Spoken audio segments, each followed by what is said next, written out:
Hello, hello, hello, welcome back. Can you guys believe it's been 2 whole years since our last post? It's been 2 years. But welcome back. Thank you guys for sticking around. I have so much to update you on. Please excuse my voice, I'm a little sick, but I wanted to use this time that I had to give you some useful updates. So let's go. So for those who are new here, my name is Tonique Swee-tings. I am happily married to Winston Swee-tings III. We have a beautiful and precious 15-month-old girl. And so that is what I'm here to talk to you guys about, to update you about. We ended up having a baby. So if you are not new here and you were going through my videos, you probably would have seen the journey of infertility and me using ovulation strips to test, and me even doing an HSG and having a ruptured ectopic pregnancy. And in my very last video was probably me being a little more on the sad side, just talking about coping with fertility challenges. So check those out if you're interested. So in order to stay on topic and talk about everything that I wanted to, I jot down a few notes. And that's to keep me organized, okay? So bear with me, it's not going to be long. I just wanted to really catch you guys up. So, like I said, I was in the heat of fertility issues in my last videos. And in one of my doctor visits, I was told immediately, because of my history of a ruptured ectopic pregnancy, that I should consider IVF treatment, that is in vitro fertilization. And the clinic that I was pointed to is called Barbados Fertility Center. They have a few locations. This is actually a requisition from them. They have a few locations. You can check them out if you're interested. But I was told that this was my option. And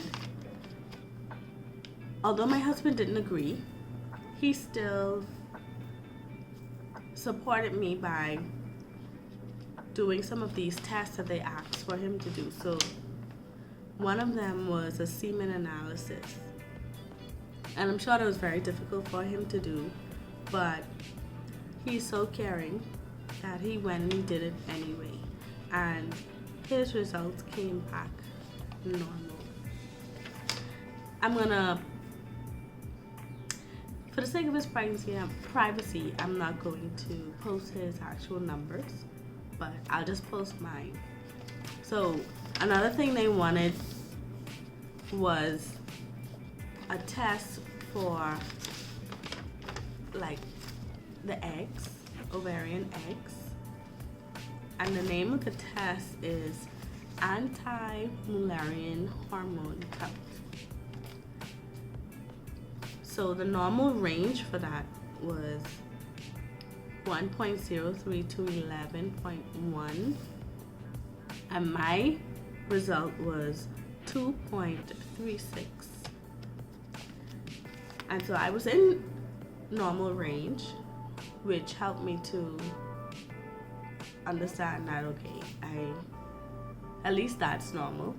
My HSG was normal for my left tube because I don't have the right fallopian tube, and now my egg count was normal and the sperm count was normal. So these things helped us to realize that we probably could give this another shot naturally.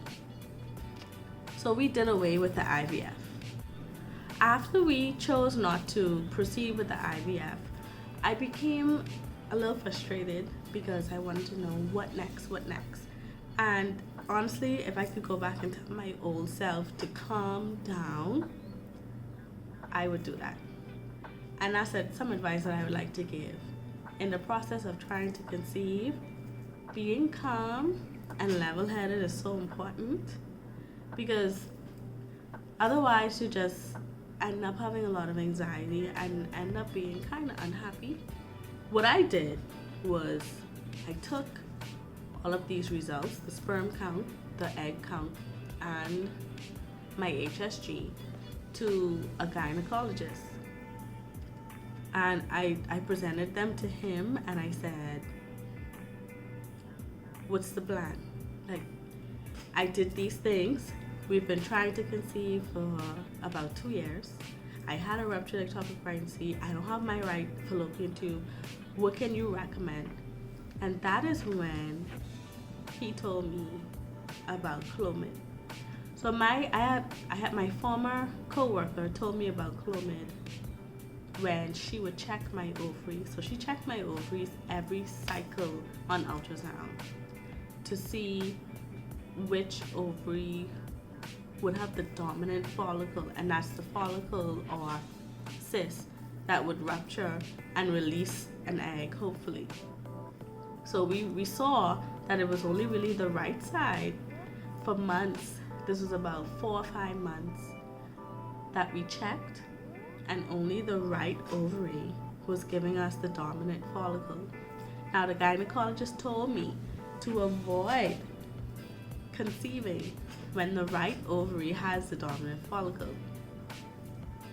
And I think that made me extra frustrated, because now my left ovary isn't doing anything. It's not producing the dominant follicle. So what does this mean for me? So I felt like I was back at square one. So that is when I went to the gynecologist, and he agreed to give me Clomid. The Clomid that I got was a 50 mg dose, which is on the lower end. It is the lowest, I believe, and he refused to give me anything higher because I had an existing cyst on my right ovary already. A legit cyst. It wasn't just a follicle cyst. I was told to take the Clomid for the first 3 days of my menstrual cycle, and more specifically at night before I went to bed. I did it that first cycle. Nothing happened. And when we got to the second cycle of using the Clomid, I got to the point where I was just ready to give up, and I said, this is the last time I'm doing this. I am not taking any more. I'm just going to live life, be happy with and content with where I'm at and what I have, and forget about all this. Sure enough, that very cycle that I gave up was when we conceived. And I'll talk more about all the details about the conception in another video, but I just wanted to bring us up to speed about what I did when we conceived. And there are a few other things as well, such as changing our diet. We did a few times of fasting. We did a juice fast. That was in January of that year, I believe, or February, where we just did 3 days of juice for breakfast, lunch, and dinner. And we also, I'll share the recipe for that, but we also were taking